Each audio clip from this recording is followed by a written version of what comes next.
Muy buen día. Ahora seguimos con esta clasificación del verbo. Ya en el vídeo anterior habíamos analizado acerca de los verbos regulares y verbos irregulares. Verbos regulares claramente son aquellos pues que mantienen su raíz y sus desinencias, es decir, las conjugaciones. Y verbos irregulares son aquellos que pueden variar la raíz, pueden variar las conjugaciones o pueden variar ambas. Entonces, ya habiendo visto esa clasificación, con la siguiente que es según la acción del verbo. Aquí tenemos dos tipos de verbos, los copulativos y los no copulativos. Entonces, vamos primero con los copulativos, que son aquellos que manifiestan estado. ¿De acuerdo? Los verbos copulativos manifiestan estado y además de manifestar estado, presentan un complemento que se trabaja mucho en sintaxis, que es el complemento atributo. O complemento atributivo también le llaman, o simplemente atributo, nada más. Tiene diversas formas de denominación, pero al final es exactamente lo mismo: complemento atributo, complemento atributivo o simple y llanamente atributo. ¿De acuerdo? Bien, los verbos que están a su derecha en su pantalla, ser, estar, yacer, permanecer, quedar, resultar y parecer, son estos 7 verbos que normalmente van a funcionar como verbos copulativos. En el español lo bueno es que estos 7 verbos funcionan como verbos copulativos y todos los demás van a ser verbos no copulativos. Eso es lo bueno, porque en otras lenguas, como por ejemplo el inglés, tenemos que hay una infinidad de state verbs, como se les denomina. Pero en el español es más generoso en ese sentido. Tiene solamente 7. Estos 7 van a cumplir esta labor de ser copulativos. Necesitan un complemento atributo. Profesor, ¿qué es un complemento atributo? Un complemento atributo es una palabra, ¿de acuerdo? Su mismo nombre lo dice, atribuye. ¿Qué atribuye este complemento? Le atribuye características al sujeto. Normalmente este atributo es un adjetivo, porque lógicamente si hablamos en morfología de cuál es la categoría gramatical que va a atribuir características o va a atribuir o va a describir, mejor dicho, es el adjetivo. Normalmente, repito, el atributo es un adjetivo, una frase adjetiva o frase sustantiva también. Va a depender mucho de la oración. Y aquí, por ejemplo, a continuación tenemos estos ejemplos. Adrián está cansado. Karina va a quedar muy sorprendida. Los estudiantes permanecieron sorprendentemente callados y él es el más inteligente de toda la empresa. Si vemos estas oraciones, tenemos ahí 4 verbos que tienen mucha relación. Los verbos copulativos es necesario entenderlos en la medida que pueden ser, o mejor dicho, en algún momento la gramática las consideró como enlaces. ¿Por qué? Porque no pueden predicar por sí mismos. Acuérdense que los verbos son el núcleo del predicado. Entonces, todo verbo necesita predicar. ¿A qué me refiero con predicar? A cerrar una idea. Entonces, si yo digo, por ejemplo, Adrián está cansado. Profe, el verbo copulativo, que ya lo hemos visto, el verbo que manifiesta estado es está. ¿De acuerdo? Si yo le quitara el adjetivo cansado, diría Adrián está, pero esa oración no cierra, es decir, no se entiende por sí sola. Entonces es necesaria la presencia del atributo, más allá de que pueda o no pueda estar, no es que pueda o no pueda estar, tiene que estar cuando hay verbos copulativos. Si no hay un atributo, ese verbo no puede ser copulativo. ¿De acuerdo? Entonces, por ejemplo, Karina va a quedar muy sorprendida. El verbo, como ya lo hemos visto anteriormente, es va a quedar. ¿De acuerdo? El verbo copulativo es va a quedar, que es una perífrasis verbal que se puede reemplazar por quedará. Muy sorprendida sería entonces el atributo, es una frase adjetiva. No es solamente sorprendida, sino muy sorprendida, porque es parte de la oración.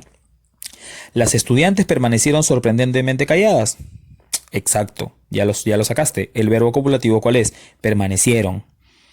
¿Y cuál sería el atributo? El atributo en este caso es la frase adjetiva sorprendentemente calladas.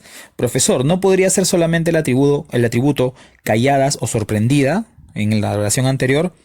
No, si hubiese sido como en la primera oración, solamente Adrián está cansado, o Karina va a quedar sorprendida, o las estudiantes permanecieron calladas, solo sería el adjetivo. Pero en este caso está siendo modificado por un adverbio, en el caso de la segunda y la tercera oración. Entonces, ese adverbio va a ser parte del atributo.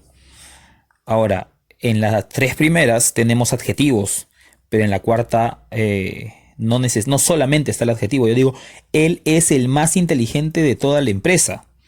Si yo digo, él es el más inteligente de toda la empresa, el núcleo del predicado o el verbo copulativo es. El sujeto es él. ¿Cuál sería el atributo ahí? El más inteligente de toda la empresa. Todo eso sería el atributo porque le está, valga la redundancia, atribuyendo una característica o describiendo al sujeto.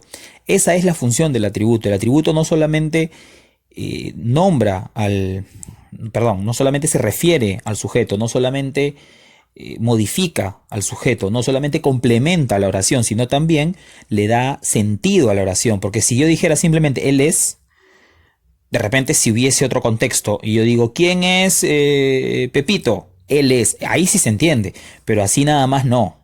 Entonces, el atributo, repito, es necesario para poder complementar y darle sentido a toda la oración. Entonces, ahí tenemos pues los atributos, ¿no?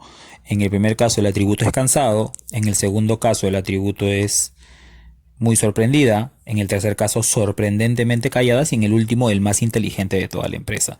Esa es la función del atributo. Los verbos copulativos no pueden predicar por sí solos, necesitan de la presencia de este complemento atributo o complemento atributivo. Esta situación lógicamente no va a pasar con los verbos no copulativos o también llamados predicativos. ¿Qué sucede con estos verbos? Si los verbos copulativos expresaban o manifestaban estado, ¿de acuerdo? Los verbos no copulativos van a desarrollar acción. Cuando les daban su definición, esta definición que todos conocemos, ¿no? El verbo es este complemento que desarrolla una acción. O cuando hablábamos de sujeto, ¿no? ¿Cuál es el sujeto? El sujeto es aquel que realiza la acción en la oración. No exactamente, porque también puede manifestar estado, pero independientemente de eso, ¿cuáles son los verbos que van a desarrollar acción? Son los verbos no copulativos, o también llamados predicativos. ¿Qué sucede? Si los verbos copulativos reclamaban la presencia de un atributo, los verbos no copulativos no necesitan ese atributo. Ahora, en el caso de los verbos no copulativos, sí van a tener un complemento parecido al atributo, pero no se va a llamar así, se va a llamar complemento predicativo. Y eso lo vamos a ahondar cuando toquemos el tema de sintaxis. Por ahora no te preocupes. No es necesaria la presencia de un complemento, de un adjetivo, vamos a decirlo así, de un adjetivo en el predicado que cierre el sentido. No, sin este complemento, sin este atributo, sin este predicativo, en este caso, se va a poder dar la acción en los verbos no copulativos o también llamados predicativos. Y estos no copulativos se dividen en transitivos e intransitivos. Los verbos transitivos, que a continuación van a aparecer en tu pantalla, son aquellos que trasladan su acción hacia un objeto directo. ¿De acuerdo? Un objeto directo es aquel objeto que recibe la acción verbal. El sujeto realiza la acción, el objeto la recibe. Si yo digo Elena busca una billetera, el sujeto es Elena, el verbo transitivo es buscar. Si yo digo buscar, alguien busca, que es Elena, y algo es buscado, que es la billetera o una billetera. En el otro caso dice, Martín recupera sus fuerzas para seguir adelante. El verbo es recupera. ¿Quién recupera? ¿Quién realiza la acción de recuperar las fuerzas? Martín. ¿Qué es lo que recupera Martín? ¿Cuál es el objeto que recupera Martín? Sus fuerzas. Para seguir adelante sería un complemento de finalidad. Ellos dijeron que estaban a gusto con el espectáculo. ¿Cuál es el verbo? Dijeron. ¿Quién dice? Ellos. ¿Qué dicen ellos o qué dijeron ellos? Que estaban a gusto con el espectáculo. Entonces ahí el OD, bueno, ahí tendría que ser todo, ¿no? Que estaban a gusto con el espectáculo, ahí se me ha ido. Pero claro, en la primera Elena busca una billetera, el OD es una billetera, Martín recupera sus fuerzas, el OD es sus fuerzas, y ellos dijeron que estaban a gusto con el espectáculo, el OD es que estaban a gusto con el espectáculo, ahí me faltó completar toda la línea, ¿de acuerdo? ¿Por qué? Porque es lo que dijeron, el OD... Y el OD es lo que se dijo. ¿Qué es lo que se dijo? No se dijo solo que estaban, se dijo que estaban a gusto con el espectáculo. Toda esa frase sería entonces el objeto directo. Bien, hasta aquí esta parte. En la siguiente parte voy a explicar los verbos intransitivos y la clasificación de los verbos según su sujeto. Que tenemos de los verbos personales y los verbos impersonales. Así que mucha atención, por favor. Aquí te dejo el link para que puedas darle clic y puedas trasladarte a la siguiente parte para poder explicar lo que te estoy comentando.